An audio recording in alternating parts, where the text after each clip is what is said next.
There are tons of zombie games out there, but none of them stand out like The Killing Floor 2 by Tripwire Games and COD Zombies by Treyarch of Activision.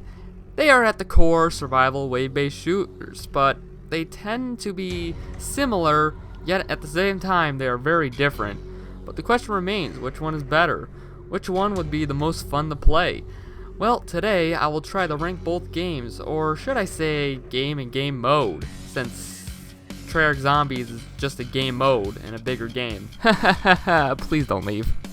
Anyway, whatever. I will try to determine through science or numeric numbering which is better, and maybe, and even potentially, influence your future purchasing decisions. Pull up a chair because we are going to take a deeper look. Round 1, Microtransactions, fight! First of all, we will start with microtransactions, since both games seem to have the system of a feature, and, well, these features are prevalent in the game, so we have to talk about them. Anyhow, COD Zombies start out of the gate with 2 broken kneecaps because their microtransactions are used for gobble gums, which alter the gameplay and make it way too easy. You can earn liquid divinium in-game or spend shit tons of money on COD points to obtain the said liquid divinium. Liquid divinium is used to spin VATS machines to obtain gobblegums, or you can buy some with purple stuff, as I like to call it, to make gobblegums out of existing ones. Anyhow, Killing Floor 2, meanwhile, has random item drops which are gun and costume cosmetics, and there are crates that are like CSGO crates, but, you know, they just obtain more aesthetics, and for some damn reason I only get like 1 drop a day. Aside, if you don't want to pay money, you can just recycle it for a token, which is used to eventually craft a random cosmetic. Anyhow, first point goes to Killing Floor because none of these microtransactions makes the game easy enough to play for a quadruple amputee caveman to pick up a play and master within the span of 20 minutes. First point goes to Killing Floor. Round 2, Selling Point! Killing Floor 2 has a selling point, whereas COD, I guess, have Easter eggs. Look, I know the new maps and the weapons are the main draw for a COD Zombies game, but go with it because Killing Floor does the same thing, and furthermore, and most importantly, for free! Anyhow, Killing Floor's main draw is how you can really make the zombies just fall apart, you can blow their heads off in chunks, and best of all, you can do it in slow motion, which is the selling point I was getting to, which is called Z time. And when you aren't caught fleeing in terror or reloading, it just makes you feel like the ultimate slaying badass of undead creature mutant things. I don't know what they are. They're Zeds. And meanwhile, COD Zombies, for the most part, has the Easter egg, where you do a bunch of random, seemingly disconnected tasks that somehow has ties with everything, and it makes things happen, and you get a reward. And for the most part, no one does them except for hardened vets of the game, so again, Killing Floor gets the point, because, well, at least I can get into the main draw. Slow motion's awesome, what can I say?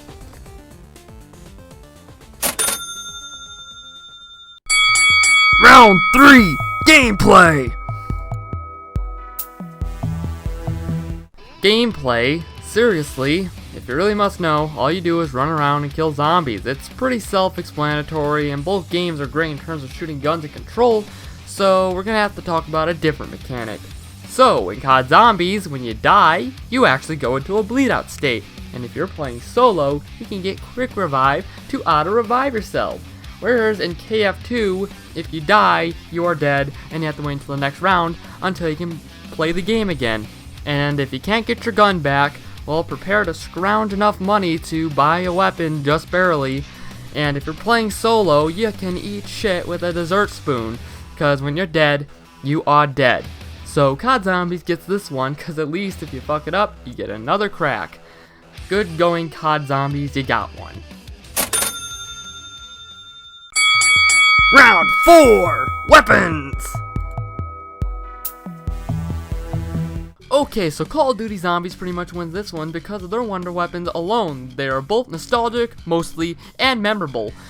You have guns like the ray gun, the thunder gun, the wave gun, the shrink ray beam making gun with a crazy name, but you may be wondering, how would you obtain such weapons? Well, you can get your normal ass weapons off of walls and from the mystery box, and the mystery box gives random weapons, and in most cases, this is how you get your wonder weapon from the box. Meanwhile, Killing Floor lets you obtain weapons between rounds and at the designated vendor with a convenient arrow for you to follow. And there you can obtain any weapon you desire, like the microwave gun, which is a ripoff from COD, the rail gun, and, you know, other guns. And while these are cool weapons, Call of Duty Zombies had so many more interesting weapons, and in Killing Floor, it's a bit easy to get what you want, unless you're playing on a higher difficulty, of course.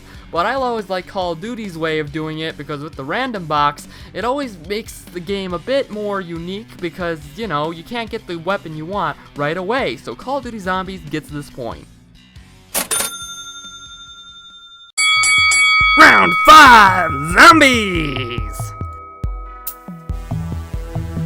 Now, you can't have a zombie game without zombies, right?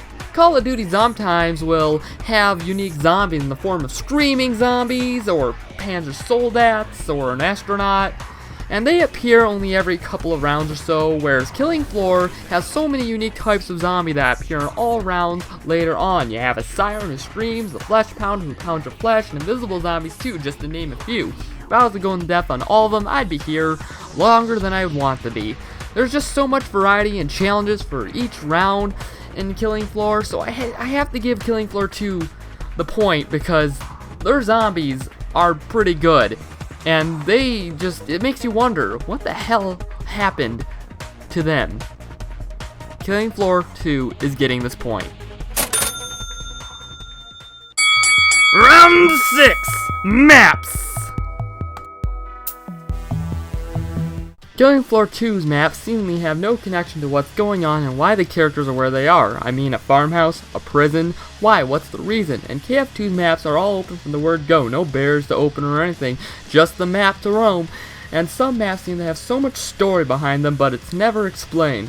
Whereas COD Zombies have reason, they have a goal, and even if it isn't obvious at first, they have a mission for each map, and it's centered around that goal, unless we're talking about World at War zombies or early Black Ops 1 zombies.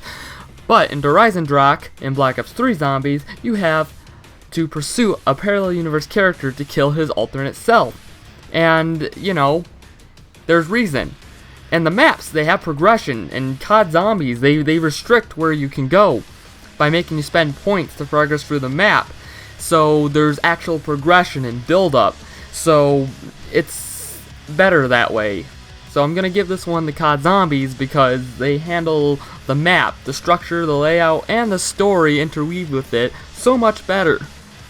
So COD Zombies gets this point. Round 7, Perks! In Call of Duty Zombies, you can collect perks from perk machines like Juggernog to be stronger and take less damage, or Double Tap to shoot faster, and starting with Black Ops 2, Double Bullets, and there are more. And I mean lots more. Killing Floor has a lot too, so I'm only going to name a few of each. Anyhow, Killing Floor 2 has classes with perks rather than just perks. You can be a support for more damage and better reload speeds with shotguns. Or you can be a dual-wielding specialist with the gunslinger, slinging dual-wielding pistols like you're a cowboy or some kind of badass action hero. Or you can just be the survivalist who benefits off of any weapon. Anyhow, I'm giving this one the KF2 because it's in-depth and it changes the way you play depending on your class and perk choice. So Killing Floor 2 gets this point. Round 8, Story time! Okay, I'm going to start with COD Zombies since it's complex, and well, this will only be the gist. So it starts off an evil scientist messing with the S element, and then spirals down the slope with time travel and magical MacGuffins, and eventually the story wrote itself into a corner. So the developers were all like, okay, parallel universes with the characters as like younger versions of themselves, killing their older versions to stop Apothicons, whereas Killing Floor kind of shrugs and it is like, evil corp known as Horizon makes people into zombies, because it works so well for Umbrella Corporation. So as it stands now, COD Zombies gets the point because it at least took an unexpected turn and twist along the way, and yeah, it got Jason X pretty fast. Round 9, Characters! Killing Floor 2 has some returning characters like Mr. Foster, who was from the first game, but for the most part these characters are no-face nobodies who I do not know. They do not react to anything in the environment, and they don't say anything really funny or memorable. I mean, this one character is a priest enacting revenge against the Zeds because they killed his sheep, but hey, at least I can amusingly make him look like Colonel Sanders in disguise with a fedora and sunglasses, ha ha ho. Anyhow, Black Ops 3 Zombies has a stronger focus on the characters and developing the new, younger group of the original crew. But still, these are the original characters, and everybody loves the original characters because they have their memorable quotes and quips, and, well, they've been around for a while, and I do not want to spoil anything, really. So if you're interested in these characters, go and look up videos for yourself, because who the fuck wants to do those Easter eggs, am I right? Anyhow, Blops 3 is getting this one.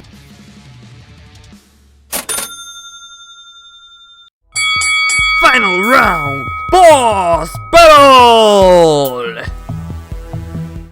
Okay, COD Zombies only had Black Ops 3 for bosses, and they're hard to fight, they're way too difficult, and they have a lot of health, and they kill you with all this bullshit.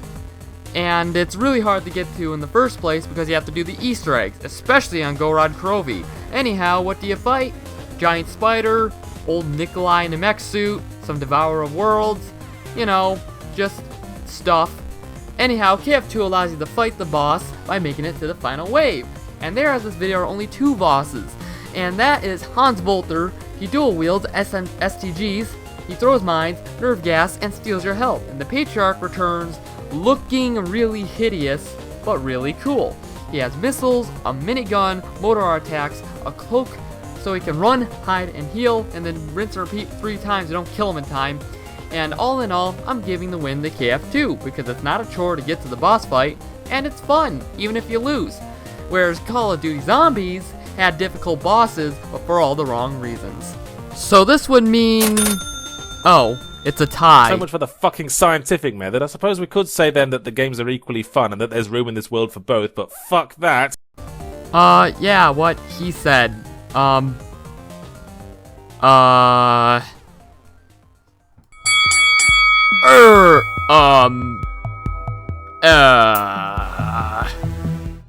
So the results are tied, but do not be worried. I will not be that guy that will be all like, oh, well, they're both just as good, and you should just play both. Nope, I'm gonna determine which one is better. So, who wants to play as a zombie? That's right. In both of these games, you can actually play as zombies. Let's start with Killing Floor 2. In Killing Floor 2, you can play as any zombie type in the base game. You can even be the boss if the survivors make it to that point. Only the Patriarch, unfortunately. Anyhow, it's kind of like Left 4 Dead multiplayer in that sense, and it's, you know, basically what you expect from that. Anyhow, Call of Duty Zombies, meanwhile, has turned, and it's only on Blops 2. So I hope you haven't gotten rid of your Xbox 360. Oh wait, it's compatible backwards. Never mind. Anyway, all you do is run around back and forth and do the same old boring thing as the same old boring zombie type, but super fast. And your goal is to kill the survivor. And your goal is to be the survivor the longest. So basically, it's a never-ending cycle of being the zombie, killing the survivor, dying as the survivor, and then being a zombie again. So unfortunately, I have to say it's not as engaging as KF2, where you can be like different types of zombies with different attacks and different strategies must be applied. So KF2 is more complex, and therefore I'm saying Killing Floor 2 wins. So Killing Floor 2 is the overall winner. And I know not everyone will agree with my final conclusion here, but let me tell you, none of this was biased or opinionated.